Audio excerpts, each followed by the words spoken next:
आसंता 2 तारिखରୁ सारा राज्य में शीत अनुभूत हेब अन्यपटे राज्य को बहुची उत्तरा शुष्क थंडा पवन जार प्रभाव में आसंता कालिठू दक्षिण आभ्यंतरीण और उत्तर आभ्यंतरीण ओडिशा रे 1 ରୁ 2 डिग्री रात्रि तापमात्रा कमिब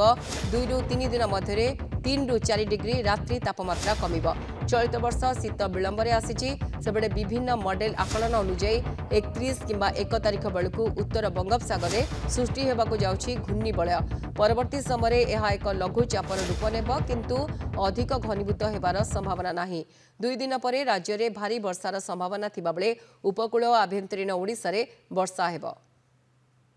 जहाँकि विभिन्न मॉडल जना पड़ुछि जे संभवतः 31 बा 1 बेलू एक म्यांमार उपकूल रे एक घूर्णिबल सृष्टि हेब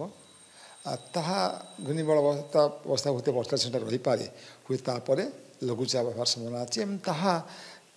केउं जगह जीव केते गले घनीभूत हेब बर्तमान जना पड़ुना आकलन कर जाउछि जे आसंता काली 31 तारिख ठारू तापमात्रा उभय उत्तर आभ्यंतर एवं आमर दक्षिण आभ्यंतर जमी कह गजपति आउ कंधमाल ये 3 जिले में तापमात्रा प्राय 31 राति 1 डिग्री 2 डिग्री सेल्सियस कमिब। या परे परे 2 तारिख सारा राज्य में ऊपर पश्चिम पूर्व उत्तर दक्षिण सबुआड़े तापमात्रा रात्रि तापमात्रा कमिया जाऊँगी 2, 3, 4, 5 ये 4 दिन भितर प्राय 3 डिग्री 4 डिग्री तापमात्रा कमिब समग्र ओडिशा रे। फुलबाणी किसी जगह बालीगुड़ा कहवा से अंचल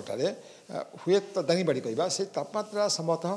15 डिग्री सेल्सियस आसार संभावना अच्छी निश्चित अनुभूत हम आप मुझे आप 4 बेलू 4 तारिख 5 बेलू भुवनेश्वर तापमात्रा 20 डिग्री तलू थी। अधिक आलोचना करबा हम सहित फोन लाइन रे जोड़ी होती भुवनेश्वर रिपोर्टर सत्यजित सेन। सत्यजित पाणीपाग को नहीं बर्तमान जो आकलन करा जायछि शीत खूब शीघ्र आसुची तापमात्रा मध्य राति रे आहुरी बढ़ी जीव किभली सूचना रही केबेठो आरंभ हो शीत?